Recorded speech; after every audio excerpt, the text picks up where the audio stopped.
Man, they trying to hush that woman. They trying to hush Jess Hilarious.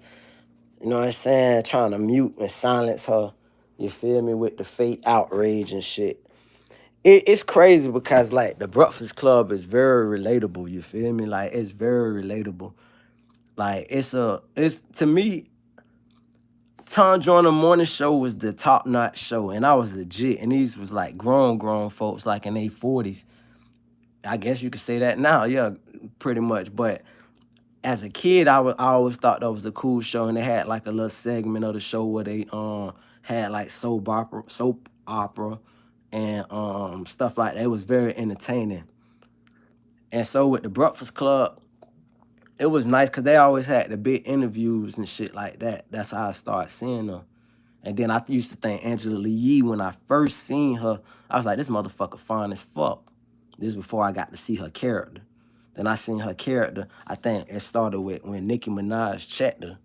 And she was like, man, you ain't even check on the music. You don't even know what songs from the playlist, none of that. You ain't do your research. So she was almost preemptively alluding to what people want from Lauren LaRosa, which is somebody who gonna do the due diligence, to do the background. But that's what any show you want a person to do, due diligence. And that's what most shows, whether y'all know it or not, the host of the show who y'all love so much, who y'all watching, they don't do that fucking work. They get a person like Lauren LaRosa to do that shit. You feel me? She basically is like a paralegal to a lawyer. A lawyer not actively going out fucking looking up every case law and shit to defend you. He's going out finding more clients to talk to. He becomes a salesman at a certain point, and he let another person do all the work. And so you have an understudy, and that's what Lauren LaRosa was. So the issue is what Jess is saying ultimately with this Breakfast Club shit is it was an Angela Yee dynamic.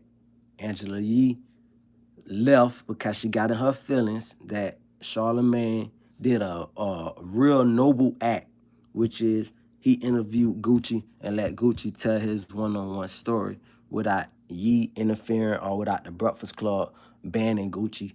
You know what I'm saying? Because that was them putting their boss move down. It's not a black product. So by it not being a black product, Charlemagne went outside of that and interviewed Gucci by himself. So you can almost start way back then because Gucci already had that tension with Angela Yee lying on him. You feel me? What it is with you, what it is, folks who just came in. So he already had that tension. So Angela Yee felt embarrassed that she couldn't overpower Charlemagne's position. So she got embarrassed and started lip service.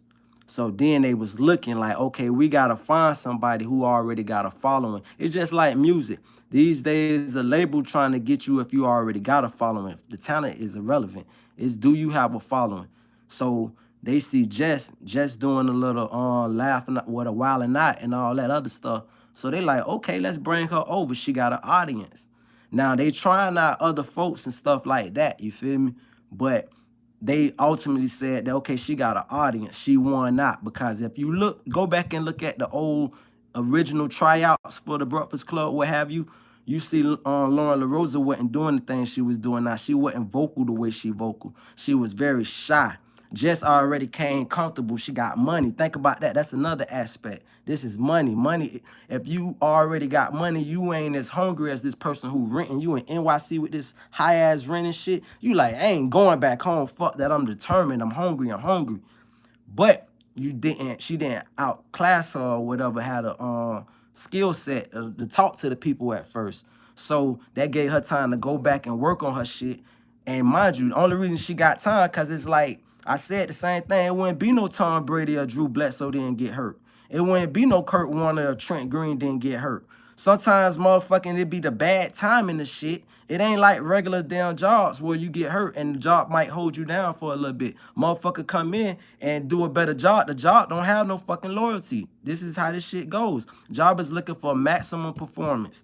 You feel me? And the reality of it is, the truth of it is, the more they beef, the more the ratings is gonna stay up. If they start getting along, then the show gonna die down because people really don't have real interest like they probably would normally have if it was just a one woman dynamic. I think the Breakfast Club, no matter who the host is supposed to be a one woman dynamic.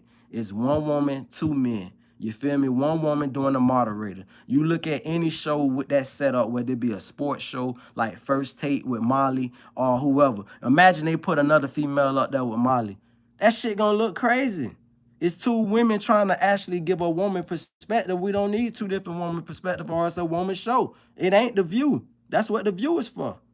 It ain't the talk or whatever that's called. That's what that's for. This is a dynamic where it's hip hop and you got a woman, one woman with a big personality, whoever it's for. And then they talk to the two people. You feel me? That's how it go. And so now as far as the merits of what I believe took place or whatever, what happened is, so you get Lauren coming up. This was finna get real at. You gotta understand this shit is shady with all jobs. You feel me? You talking big money. You got a person when you hungry, you willing to do things that a woman who money up might not be willing to do, and she about to get married, locked in. So what I'm alluding to, I'ma just say, somebody got drained. A couple niggas got drained. I'ma just go ahead and really call it out. Lauren LaRosa, I believe, drank, glazed up. I got to be careful how, matter of fact, let me reword this shit because I don't want my lie to get shut down. Lauren LaRosa possibly, I ain't going to say put that on her either. She possibly did something and say a message is held for review. Man, I'm just letting all this shit be said. That shit ain't even in English.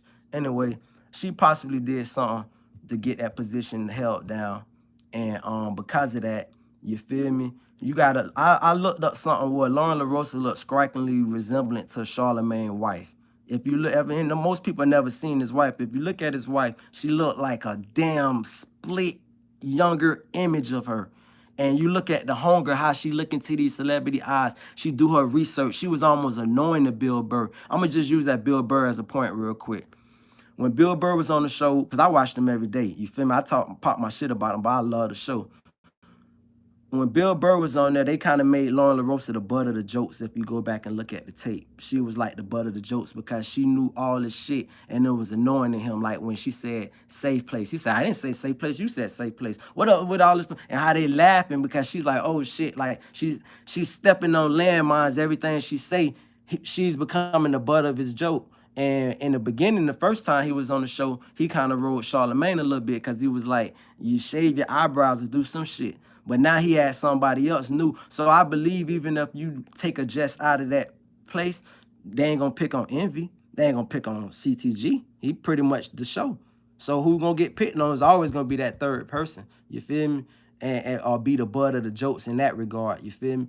So back to what I believe took place is behind the scenes, what Jess is basically saying is, hey, man, I got somebody to fill in for me. I had somebody come do me a solid. You feel me? If I showed you these keys right here, these keys belong to a business, right? Or a guy cleans a business. I got the extra key to that business for if he go out of town, he need me to go do the business for him, I'll do it. I ain't never once went to the owner and was like, and mind you, I done been in business with contracts where niggas, you can't take shady people with you.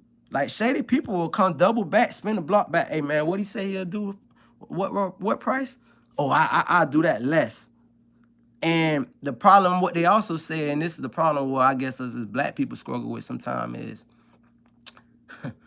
we struggle with like she didn't do nothing wrong. She got somebody that was really great for the job.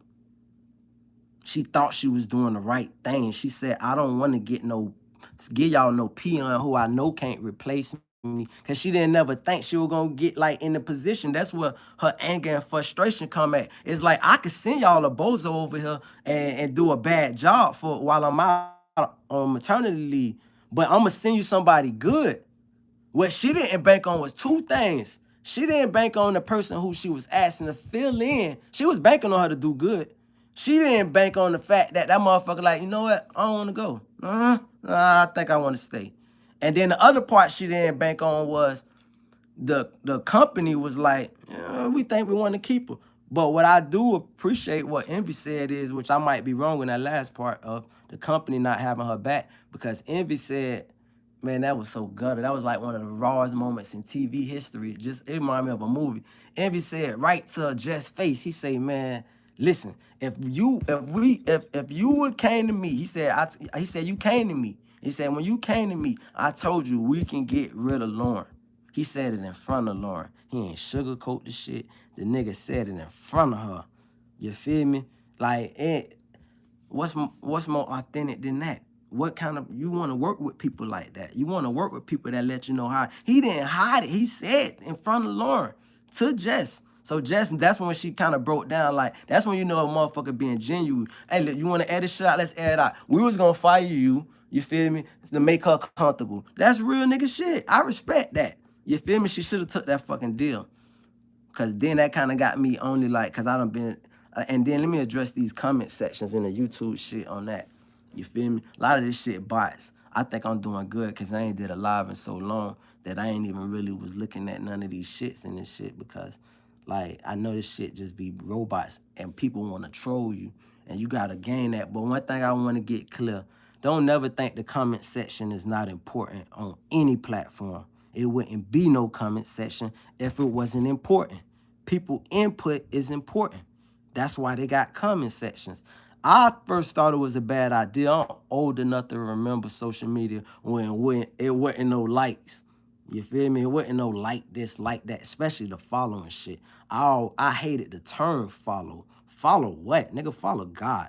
But that's a whole nother subject. The bottom line is the comment section is what run the algorithm because it shows interactive nature.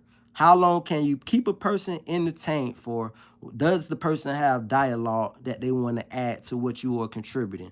That's what the comment section is for. It gauges what the public is feeling. And why is that important? Because we live off this fallacy called it's called cultural relevantism, which is people wants to be accepted by all people. No matter where the fuck you go in the world, somebody want to be accepted amongst their damn own. Nobody, even if you're an introvert, wants to be in the house to yourself. When you go out, you don't want to feel like you're the butt of people jokes. You don't want to feel disliked. That's just a natural human feeling. So it's natural that if you were a big celebrity, millionaire, fucking whatever you are. I knew a guy, fuck who I know. Bottom line is, rich motherfuckers look at their phone, do the same shit normal motherfuckers do. And people who wasn't rich, who earned their way to being rich, they started out being normal, so they still got the same activity. So for you to think that it's beyond them to be offended or to be reading a regular Joe Schmo comments, nah, that shit can hurt.